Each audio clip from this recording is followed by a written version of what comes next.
Mute. Welcome to Living a Graceful Life. I'm your host, Denise Medved, and I'm also the creator and founder of the Ageless Grace Brain Health Program worldwide. I'm here to remind you that it's never too late to begin making choices to create the life that you want to live. And it's also never too early to start making those choices. First, what is grace? Grace is something unexpected. It's something possibly even undeserved. It's something that can be divinely bestowed on you or can possibly be bestowed on you by a friend or a family member. More importantly, grace is something that you can bestow on yourself based on those choices that you make to invite into your life. So we're going to talk about how grace affects not only the physical body, but also the mental, the brain, the emotional, your spirit, and your spirituality, your physical, mental, emotional, and spiritual self, all with each other to make you who you are. Tonight, we're talking about nourishing your spiritual self. We've talked about the body, we've talked about the brain, we've talked about your emotions, and now we're talking about your spiritual self. Now, this is not about any particular religion or belief system. This is about your own personal and private practice, let's call it, where you might connect with, maybe on a daily basis, maybe 2 or 3 times a week. Maybe it's something you wish you could do, is connect with something greater than yourself, something beyond you, something perhaps divine, something that is a higher power. Whatever you want to call it, it requires that you set aside some time on a regular basis to connect with whatever that is that nourishes the spirit of you. That's more than just your spirit. Your spirit is the animation of your physical body. Your spirit is the expression of who you are beyond your clothes or your makeup or your job or your role as a mother or your whatever it is you do in life. That is your spirit. But your spirituality is how you invite in that connection to something big. So there are so many ways to do that. In a religious system or belief system, commonly there's a location that you may go to be in community with other people who are like-minded, and you may pray or sing or dance or worship in some way. Again, I'm not talking about that organized way of connecting to the spiritual. I'm talking about your own personal invention and creation of how it nourishes you to connect to your spirituality or your spiritual self. So what are some of the ways you can do that? Well, one very simple way is to find a day book or some kind of email system that emails you a message every single day that you can read. Typically, it's an inspiration or a reading or a story, something that brings you up, lifts you up, makes you feel connected to more than just yourself. That's a simple thing to do. There are many day books out there. There are so many wonderful inspirational readings. There are many books that are long and voluminous, and you could in fact read a page a day or read a page every 2 or 3 days. It's your spiritual practice, and so you are the one who's in charge of designing what it's going to look like and how it's going to feel and what time of day you're going to do it. So readings from a book, readings from an email, readings from a text that's sent to you on your cell phone, those can be one way of a spiritual practice. What it does is it causes you to stop. It causes you to be still. It causes you to listen. It causes you to think with your mind or awareness or consciousness. And when we take that time out from the busy hustle and bustle of life, the texts, the emails, the bings and the dings and all sounds that are pulling us every day, as well as people and obligations and responsibilities that we can get so caught up in that we forget to stop. We forget to breathe. We forget to take a moment out. We forget to connect. So creating that spiritual practice is nourishment. It's just like feeding your body. You're feeding that spiritual part of yourself that is not your body, that's more than your body.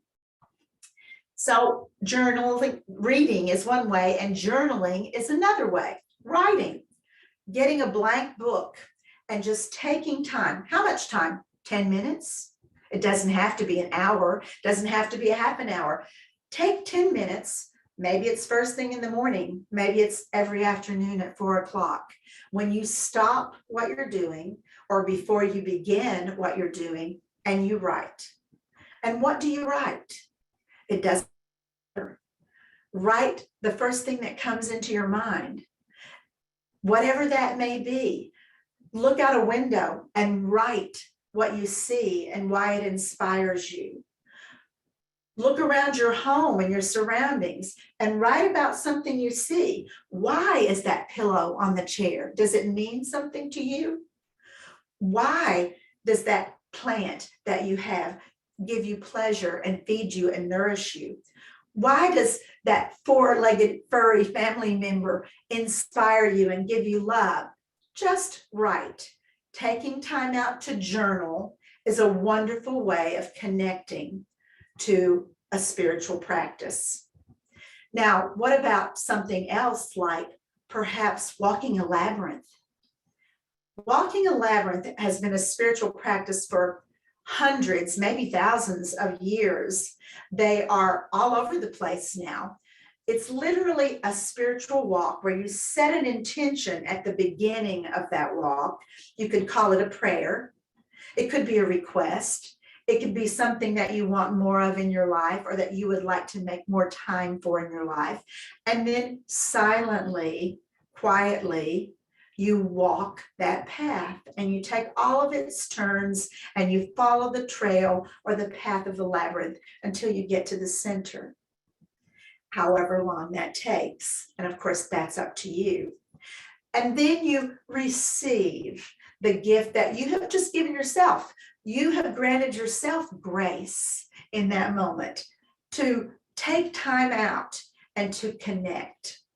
And then you walk out of the labyrinth in gratitude for the time that you've spent. There are many labyrinths at churches, in gardens, in botanical centers. It's amazing these days how many labyrinths there are. You don't have to travel somewhere to find one. You can even make your own. A simple spiral that you might outline with a rope in your yard and follow that trail as you're contemplating. Contemplation, being still, being silent, going within in order to connect without and beyond. So other ways are meditation, for example. Many people meditate in different ways. And some people say, oh, I've tried to meditate, but after a minute and a half, I catch myself looking up at the ceiling and wondering why I haven't washed the drapes lately, or see a web that needs to be attended to, or hearing a ding in the kitchen and thinking, gee, I should go see what that is. But that doesn't have to be a form of meditation that follows a rule. If that kind of meditation works for you, that's awesome. Incorporate it into your life. Again, a specific time for these things tends to work best. A certain time of the morning, a certain time of the evening. Maybe you incorporate some nourishment for your spiritual self into the morning and the evening, or 2 or 3 times a day. It's totally up to you. It's nourishing yourself, not someone else. So meditation can also be up to you. Meditation is being still. It's being silent. Or it could be a walking meditation. You could move through nature and look up and around you as you walk, or look down at your feet and the path that you're following. You can design your own meditation and your own way of walking a path, so to speak. So I mentioned nature. That's another way to connect with the divine or connect with something that is magnificent and huge. I love going out into nature. It's amazing what you can do if you invite all of your senses to truly be in touch with what's going on around you.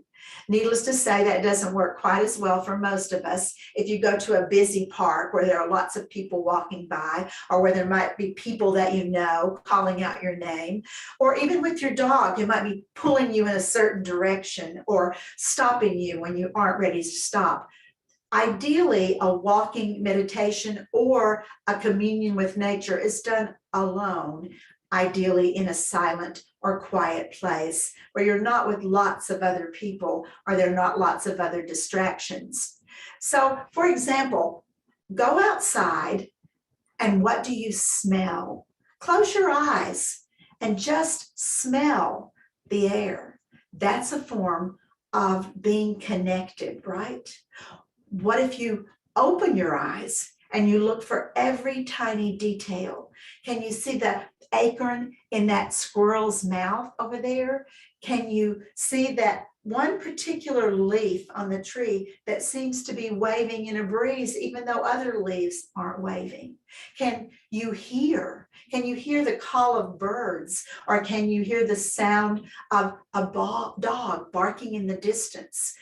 Just again, taking that time for yourself is also taking that time to nourish your spiritual being, that part of you that is connected to the physical body, to the mental part of you, to the emotional part of you. I have noticed that when I take time out of my busy day, and quite frankly, I do this every day, usually twice a day, usually toward the very first half hour when I wake up, and usually in the half hour before I go to bed.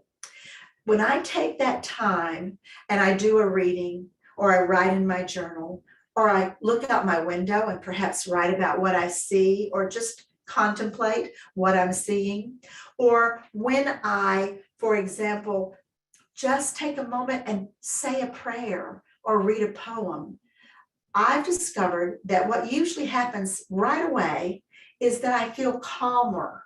I feel more peaceful.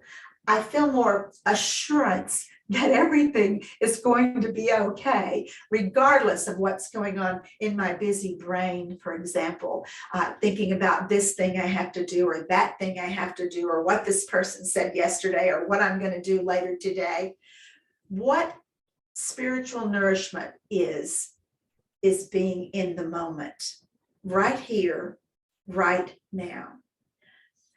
I've heard it said that God's time and man's time only intersects at one point, and that point is the present. It's not what happened 20 minutes ago or yesterday or last week or last. It's not what you're going to do next week or tomorrow. It's that intersection right here, right now, of really being fully conscious and aware of where you are, of what you are, of who you are, and that you are part of something bigger and greater, a greater community, a greater communion than just Denise, who's sitting in this chair right now. So there's so many ways of practicing nourishment for your spiritual self. Decide, if you haven't already incorporated that into your life, is morning best for you? Is evening best for you? Would it be best for you if you did it 3 times a week or on the weekend only? But taking that time out is really important. I personally have seen that when I do my practice of connecting first thing in the morning and first thing in the evening, my whole day is different. Not only do I feel more peaceful right away, as I said, but I also feel more gratitude. Gratitude is a huge thing.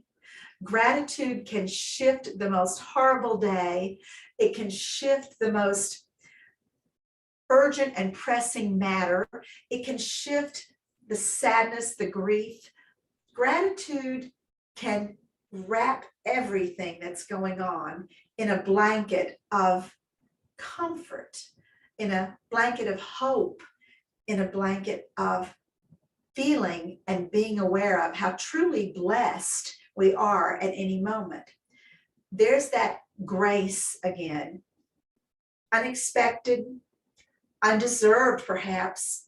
We can't do anything to be given the gift of grace. However, we can make choices in our life to invite more grace in. Grace is also pleasure. It's something that is pleasing to us, and not just like eating an ice cream cone. I find that very pleasurable. I also like chocolate, but inviting something in that truly gives me pleasure. And that's what that morning and evening practice does for me. It can be 5 minutes, it can be 10 minutes, but it's a gift of grace and spiritual nourishment that only you can give yourself, no one else. And once I do that for myself, I've discovered that my whole day seems to go better. I suddenly remember what I've thought about, what I've been inspired by in the morning when I'm standing in a long line in the grocery store and someone's paying with change, and it could be so easy to get irritated and snappy or put all my stuff down and get out of line. But I remember that nourishment that I gave myself in the morning, and it makes me calmer. It makes me more apt to be in a loving place. So what is a loving place? A loving place, first of all, can be for yourself, where you're not so hard on yourself, where you're not always demanding something of yourself that either you can't give or you have to push to give. It's being in a place where you can actually love yourself, where you are today. Maybe that's not as fabulous as it was yesterday. Maybe you're nervous about where you're going to be tomorrow or the next day, but you can love yourself right now. And that's part of giving yourself spiritual nourishment. Now, it's also about loving other people, maybe loving family, children, spouses, people who are right there with you every day, and they can be so irritating. And giving that self time to be nourished in the morning or the evening or both can help you be more loving toward those people who can get on your nerves at times. That's just the reality of life, right? And always remember that we can get on their nerves, right? Another thing is having more love and patience toward other people, like that grocery store line I just described, when people are getting out of line and getting back in, or paying with change, or having conversations with the clerk while 10 of us are waiting. If you can give yourself nourishment, it can also give yourself a little kindness toward the person who's holding everybody up. Maybe they need that for their spiritual nourishment. Maybe they need you to smile at them, to lift them up for the day. Maybe they need you to make a comment.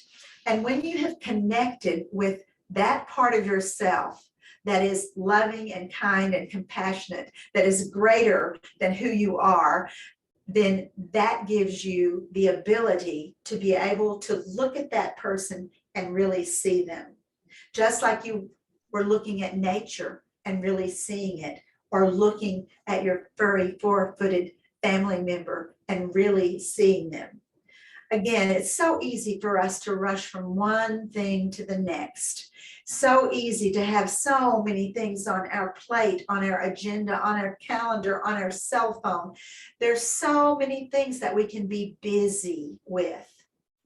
Taking that moment or two out to nourish yourself spiritually, I believe, is critical to not only my well-being, to the way I measure my day at the end and say, what good things happened today? Or what am I grateful for that happened today? But also to just live in this world and say, I have been here all these years. I've been present. I've noticed what's going on around me. I've participated. I've been in community. I've looked into people's eyes as I'm talking to them or as they're talking to me. I have been present in the moment. And there's no greater gift of grace or spiritual nourishment than giving yourself the gift of truly being present.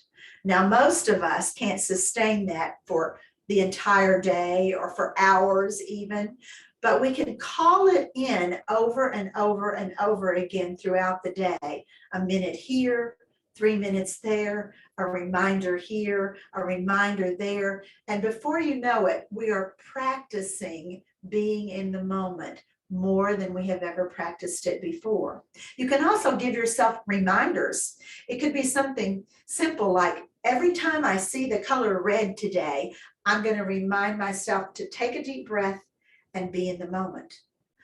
Every time I see a yellow car pass, I'm going to take a deep breath and be in the moment. Look around, appreciate where I am, what I'm doing, who I'm with. Those are a form of spiritual practice as well, a form of spiritual nourishment for yourself. Another thing that I like to do is sticky notes. They're fabulous. Write something on the sticky note, or maybe not. Maybe you just put the color pink and stick it around on your car, inside the dash, on your front door, in your bedroom, in your kitchen, wherever you might happen to go that day. And when you see that sticky note, you say, it's time to be present.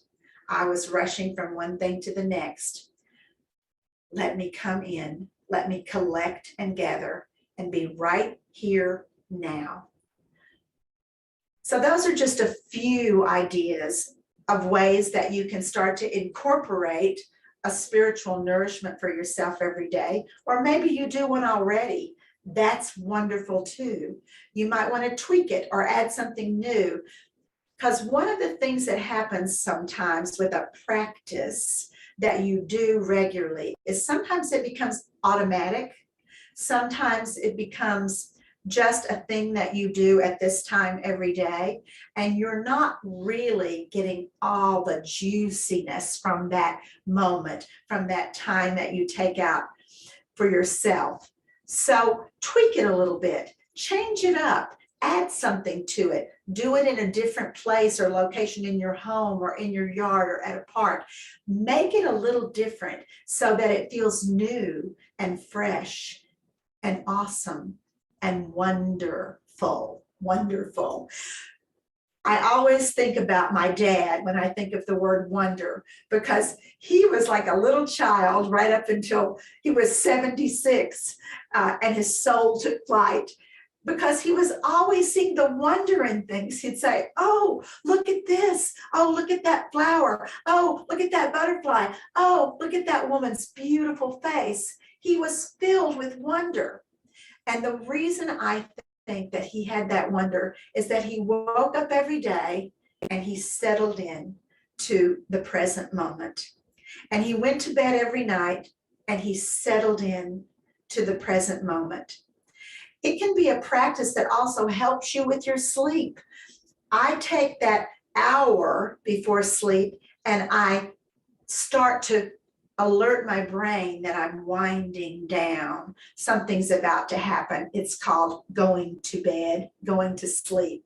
And I'll do things like fix myself a cup of tea, but then I also do things like a reading, or I write in what I call a gratitude journal.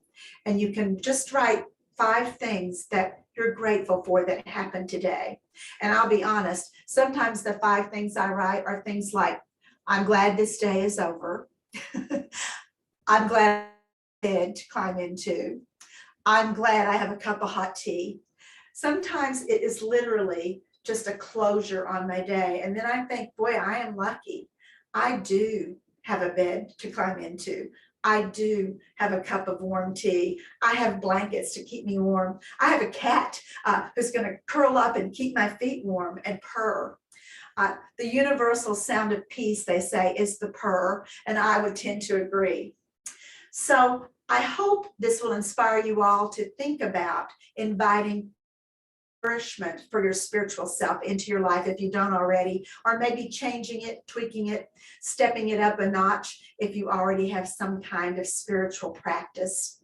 And what I'd like to do is show you a little physical movement that might embody the idea of slowing down, taking time out, giving yourself some spiritual nourishment. The tools of Ageless Grace are to stimulate the brain. They stimulate the 5 primary functions of the brain, but they also stimulate the body. And you know that movement and dance and any kind of moving your arms around, your legs around, your body, your spine, will stimulate you, especially when it's done to music. And that is a form of nourishment in itself. That's one I didn't mention before. Dance as a spiritual practice. Put on music as a spiritual practice. So we're going to put on some music right now and we're going to move. And number one, it will remind you physically of what we've just talked about that we can do to nourish the spiritual self. So wherever you are, push back from your laptop or your cell phone, take your shoes off. I'm always barefoot in every episode. And find a comfortable chair for yourself, because we're going to trigger our brain by figuring out how to do this in a chair rather than standing. So this tool that we're going to do is called Tai Chi, not Tai Chi, but Tai Chi, and it's slow motion movement. Physically, it helps us with stability. Mentally, it helps us with strategic planning, memory and recall, analytical thinking, creativity and imagination, and kinesthetic learning. So join me, don't just watch me, join me as we practice a little Tai Chi. So let's start off in slow motion and let your foot and your hand float upward. Just as it floats down, immediately let the other hand and foot float upward. Take your time. Don't feel rushed. Feel graceful. Feel elegant. Let your movement be seamless and connected from one side of the body to the other.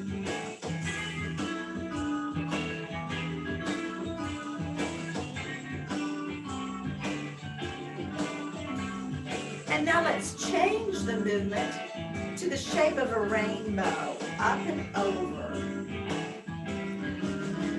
The minute that foot touches down, do it on the opposite side. Continue like one silken thread, one movement connected to the other movement.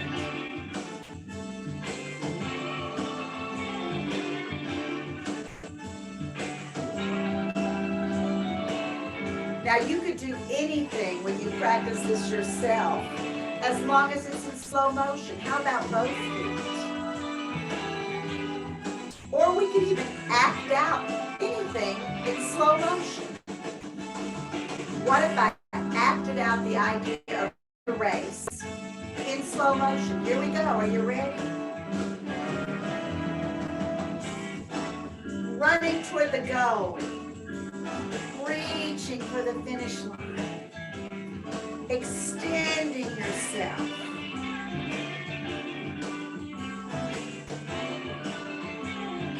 and maybe you're at the head of the pack, so you're going to win. You're going to raise your hands and break through the ribbon and celebrate in slow motion that you just won the race. Yahoo!